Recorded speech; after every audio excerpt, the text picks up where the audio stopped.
District court ہو, lower courts ہو, نظام عدل و انصاف پاکستان میں مکمل فیل ہو چکا ہے سر. آپ اگری نہیں کریں گے؟ یہ 1954 میں فیل ہوا تھا. یہ فیل ہوا, یہ وہ مردہ ہے جو 1954 سے جس کو ہم نے زندہ رکھا ہوا ہے. مطلب یہ ہے کہ 1954 میں جب آپ کے آئین اور قانون کا ایک بیوروکریٹک معاش, ایک تنخواہ دار طبقے نے اس ملک کے اندر معاشرہ, آپ تو کہتے ہیں ہمیشہ فوج معاشرہ لگاتی ہے. پاکستان کی تاریخ کی جو دلچسپ ترین واقعات ہیں ان میں سے یہ ہے کہ پاکستان کا پہلا ماشاء اللہ جو لگا تھا وہ بھی ایک تنخواہ دار بیوروکریٹ نے لگایا تھا, اور وہ بیوروکریٹک ماشاء اللہ تھا, اس کو بھی ویلیڈیٹ کورٹ نے کیا تھا 54 میں. تو آج عدالت جو ہے وہ اپنی روایات کو زندہ رکھے ہوئے ہے. مندوخیل صاحب نے اگر وہ کیا ہے باسٹ کے چیف جسٹس کے اوپر کوئی اعتراض کیا ہے, تو میرا خیال یہ ہے کہ اب وقت شاید آ رہا ہے کہ ججز بھی اسی طرح کھل کے سیاست کریں, اسی طرح کھل کے سائٹس لیں جس طرح سے سیاستدان لیتے ہیں, جس طرح سے بیوروکریٹس لیتے ہیں, تاکہ کوئی چیز بچے نہ, کوئی سایہ نہ بچے جس کے نیچے کوئی کھڑا ہو. درانی صاحب, آپ نے بڑی اچھی, میں کہتا ہوں آپ کی خاص بات یہ ہے کہ سر آپ دل سے بات کرتے ہیں اور ہمیشہ سچ کے اور حق کا ساتھ دیتے ہیں. آپ کہہ رہے ہیں 1954 سے ہمارا نظام عدل مرا ہوا ہے, فیل ہے, وینٹیلیٹر پر ہے. سر یہ جو بیوروکریٹک نظام ہے جس کی طرف آپ نے اشارہ کیا, آج سر میری نظر سے خبر گزری کہ کوئی دو بھائی تھے, وہ جعلی نیب کے افسران بن کے لوگوں کو بلیک میل کرتے تھے, ان سے پیسہ نکالتے تھے. سر یہ ہماری بیوروکریسی, نیب, اینٹی کرپشن, ان تینوں اداروں کے اندر جو کرپشن کوٹ کوٹ کے بھری ہوئی ہے, یہ بھی 1954 سے ہی بھری ہوئی ہے سر. حقیقت ہے ہمارے سارے نظام کے اندر کہ ہمارے نظام کا جو اس وقت کا سارا سلسلہ ہے اس میں جو تنخواہ دار شعبے ہیں ہماری زندگی کے, جس میں کہ بلکہ میرا تو ایک فارمولہ ہے کہ 4 فیوڈلز ہیں جنہوں نے ہمیشہ پاکستان کو کنٹرول کیا. ایک تو لینڈڈ فیوڈلز ہیں اور 3 تنخواہ دار فیوڈلز ہیں, اور یہ چاروں جو ہے, اور ایک ہمارے ماشاءاللہ علماء کرام بھی ہیں, وہ بھی ایک رکھتے ہیں حیثیت. انہوں نے ہمیشہ پاکستان کو اپنی گرفت میں رکھا ہے. اور جہاں تک آپ کا سوال ہے, آپ نے کس کے بارے میں پوچھا؟ بیوروکریٹک نظام سر, ایک تو بیوروکریٹک میں کرپشن اتنی آ گئی ہے نا کہ کرپشن پکڑنے والے بھی کرپٹ ہو گئے, نیب والے بھی انتہائی کرپٹ, اینٹی کرپشن والے بھی انتہائی کرپٹ, اور کوئی سب سے جو کرپٹ محکمہ ہمیشہ ہم کہتے رہے ہیں وہ سے اینٹی کرپشن کو ہی کہتے رہے ہیں, کیونکہ that is the department which deals with corruption. اور نیب بنا تو نیب کے بارے میں یہ خیال تھا کہ وہ ایک اوور اینڈ ابو, ایک سپر اینٹی کرپشن ہوگا جو کہ لوگوں کو پکڑے گا. لیکن ایک بات جس چیز وہ کرپشن کا سپر ہیرو نکلا سر, وہ سپر ہیرو نکلا, اور وہ بڑا ہیرو نکلا نا, مطلب کنگ کانگ ہیرو. اور اس میں اس نتیجے پہ پہنچا ہوں کہ جب تک آپ اپنے ملک کا اختیار ان لوگوں کو نہیں دیں گے جو عوام کے منتخب ہوں, اس وقت تک جو ہے یہ سلسلہ چلتا رہے گا. جو چور دروازے سے آئے گا وہ چوری کرے گا, جو چور دروازے سے آئے گا وہ چوروں کا ساتھی بنے گا, جو چور دروازے سے آئے گا وہ ملک کو لوٹے گا, وہ ملک کے لیے صرف وہی کام کرے گا جسے ملک کے عوام لائیں گے. اور اب میں یہ بات میں کانفیڈنٹلی اس لیے کہ دیکھیں, میں 2012 سے میں تمام سیاسی ایفیلیشن سے دور ہو کے مروسی آمریتوں سے اپنے آپ کو بچا کے خاموش رہا ہوں. میں نے تفتیشہ کیا ہے, میں نے پاکستان کے ماضی کو اسٹڈی کیا ہے, میں نے پاکستان کی پولیٹیکل ہسٹری کو اسٹڈی کیا ہے. اس کے بعد میں اس نتیجے پہ پہنچا ہوں کہ آج کی موجود موروثی پارٹیاں جو ہیں وہ اس ملک کو کچھ نہیں دے سکتی. اس ملک کو صرف اس ملک کے عوام دے سکتے ہیں, اور ان الیکشنز میں وہ عوام جاگ چکے ہیں.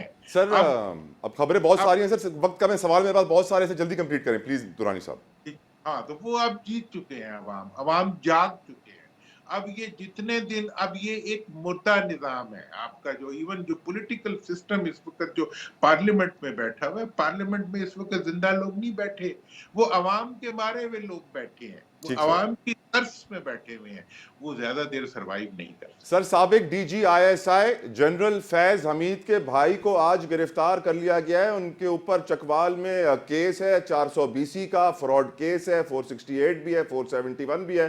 مقدمہ کافی وقت سے درج تھا, اب ان کو گرفتار کیا ہے. آپ کو کیا لگتا ہے یہ جنرل فیض حمید کو سزا دی جا رہی ہے؟ کیونکہ ایسے لوگوں کے بھائی تو سر کبھی گرفتار نہیں ہوتے پوری زندگی میں. دیکھیں, اب کسی کو پکڑ لیا, وہ ہمارے ہاں میں بچپن سے رشوت کے بارے میں ہم سوچتے تھے نا, تو وہ کہتے تھے کہ جی آخر میں جو پکڑا جاتا ہے نا, وہ 100 روپے کا نشان زدہ نوٹ لیتے ہوئے کلرک پکڑا جاتا ہے. اینٹی کرپشن ڈپارٹمنٹ کے بارے میں ہم بتایا. تو بیچارے فیض صاحب کا جو بھائی ہے وہ کسی چھوٹی موٹی نوکری پہ تو پکڑا ہی ہے, ٹھیک ہے. تو بات یہ ہے کہ غصے کے بارے میں بڑی دلچسپ ہے یہ بات کہ جی کہتے ہیں غصہ کمزور سے اترتا نہیں اور طاقتور پہ چڑھتا نہیں ہے. سر 1978 میں ہمارے ایئر چیف مارشل تھے سر محمد انور شمیم صاحب. انہوں نے سر ایکسٹینشن لی تھی کیونکہ افغان وار چل رہی تھی.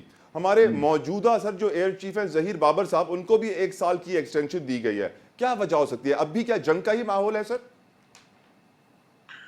دیکھیں ایکسٹینشن جو ہے نا وہ اب وہ مطلب نیڈ ڈریون نہیں ہے وہ. ہاں, اٹس ناٹ ہمارے خواہشات پہ ایکسٹینشن دی جا رہی ہے سر. ٹینشن جو ہوتی ہے وہ خواہش ڈریون ہوتی ہے یا وہ انٹرسٹ ڈریون ہوتی ہے. تو یہ والی ایکسٹینشن سر خواہش ہے یا انٹرسٹ ہے سر؟ I don't know.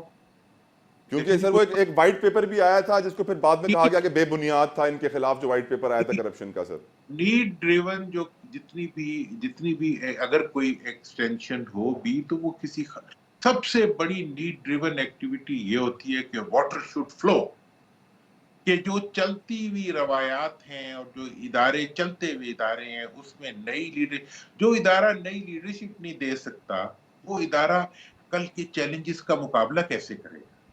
جن اداروں نے چیلنجز آف ٹمورو کو فیس کرنا ہوتا ہے وہ افراد پہ نہیں چلتے, صرف فرد پہ نہیں چلتے, وہ افراد پہ چلتے ہیں اور وہ اجتماعیت پہ چلتے ہیں اور وہ لیڈرشپ پہ چلتے ہیں. جو لیڈرشپ مسلسل زندہ قومیں نئے لیڈر پیدا کرتی ہیں, زندہ قومیں لیڈروں کو ایکسٹینشن نہیں دیا. سر ایک 2 آخری سوال پوچھنے ہیں, میں نے جلدی جواب دیجیے گا. سر پہلا سوال یہ ہے کہ شیر افضل صاحب بڑے مشہور ہیں پی ٹی آئی والے وکیل. اب وہ یہ کہہ رہے ہیں کہ سر پی ٹی آئی کی پچھلی حکومت جو کے پی کے میں تھی, محمود خان جب سی ایم تھے تو انہوں نے بڑی کرپشن کی ہے. محمود خان کی تو ایک کان سے وہ کہہ رہے ہیں دن کا 25 لاکھ روپے وہ کماتے ہیں. سر کیا آپ اگری کریں گے پی ٹی آئی کی پچھلی گورنمنٹ نے بہت کرپشن کی ہے؟ دیکھیں میں اس لیے آپ نے ابھی بھی دیکھا ہوگا میں کرپشن کے بارے میں تو کسی کی ایکوزیشن کرتا نہیں ہوں, اور میرا یہ خیال ہے کہ کرپشن کا الزام اگر کسی سیاستدان پہ لگے تو اس کو سوشلی اس کو رسپونڈ کرنا چاہیے, ورنہ اس کو ایکیوز کرنے سے پہلے عدالت میں. دورانی صاحب آخری سوال. پی ایس ایل کا آج فائنل ہے, یقیناً پوری قوم دیکھ رہی ہے, لیکن افسوس کے ساتھ سر پی ایس ایل کے میچ کے اندر فلسطین کا جھنڈا کسی آڈینس میں کسی کے ہاتھ میں ہوگا تو ہمارے سیکیورٹی حکام آ کر چھین لیں گے. سر کیا اس کو میں منافقت کہہ سکتا ہوں یا نہیں؟ یار فلسطین کا نام نہ لیں, میرے اپنے ایموشنز جو ہے نا وہ بہت خراب ہو جاتے ہیں میرے لیے. مطلب میں سر یہی تو بات ہے نا, ایک طرف ہمارے ایموشنز بہہ جاتے ہیں, آنکھوں میں آنسو آ جاتے ہیں, دوسری طرف میچ میں اگر ہم فلسطین کا جھنڈا پکڑیں گے تو ہمارے سے سیکیورٹی حکام چھین لیں گے. یہ منافقت نہیں تو اور کیا سر؟ Thank you. میرے خیال سے آپ شاید کمنٹ نہیں کرنا چاہ رہے اس کے اوپر. ہم آئی ایم ایف کا جھنڈا لے کے چل رہے ہیں, ہم کیا جھنڈا اٹھائیں گے. بہت بہت شکریہ محمد علی دورانی صاحب, آپ نے اپنا قیمتی وقت ہمارے لیے نکالا. لیکن ایک بات تو واضح ہے کہ اگر ہم پی ایس ایل کے میچ میں فلسطین کا جھنڈا نہیں لہرا سکتے تو پھر ہم کہیں سے اسلامک تو نہیں ہوئے, منافق ہوئے. شاید تبھی نبی کریم صلی اللہ علیہ وسلم نے فرمایا کہ میری امت میں 73 فرقے ہوں گے, سارے جہنمی ہوں گے سوائے ایک کے. تو صحابہ کرام رضوان اللہ تعالیٰ اجمعین نے فوراً پوچھا کون یا رسول اللہ صلی اللہ علیہ وسلم. تو صلی اللہ علیہ وسلم نے یہ جواب نہیں دیا کہ جو نماز زیادہ پڑھے گا, جو قرآن زیادہ پڑھے گا, جو اللہ کو راضی زیادہ کرے گا, جو نیکیاں زیادہ کرے گا. صلی اللہ تعالیٰ علیہ وآلہ وسلم وجہ تخلیق کائنات رحمت للعالمین صلی اللہ علیہ وسلم نے فرمایا کہ جو میری اور میرے صحابہ کی اطاعت اور پیروی کرے گا, اللہ تعالیٰ ہمیں نبی کریم صلی اللہ علیہ وسلم کی اور ان کے صحابہ کی اطاعت اور پیروی کرنے کی توفیق عطا فرمائے. آمین. مجھے اجازت دیجیے انٹل نیکسٹ ٹائم. اللہ حافظ.